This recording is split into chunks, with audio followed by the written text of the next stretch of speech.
September 26 வெள்ளிக்கிழமை. துணை நிற்கிறேன், பயப்படாதே, நான் உனக்கு துணை நிற்கிறேன். ஏசாயா 41:13. துணை வேண்டும் தகப்பனே உலகிலே, என்னை எதிர்க்கும் சக்திகள் பல உண்டே என்று நாம் பாடுகிறோம். உலக பிரகாரமான துணைவர்களும் வேண்டும். ஜெபத்தில் ஆவிக்குரிய வாழ்க்கையில் முன்னேறி செல்வதற்கு கர்த்தரின் துணையும் வேண்டும். இன்றைக்கு கர்த்தர் அன்போடு உங்கள் அருகில் வந்து, நான் உனக்கு துணையாயிருப்பேன் என்று வாக்களிக்கிறார்.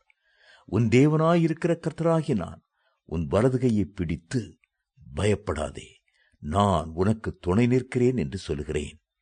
யாக்கோபு என்னும் பூச்சியே, இஸ்ரவேலின் சிறு கூட்டமே, பயப்படாதே, நான் உனக்கு துணை நிற்கிறேன்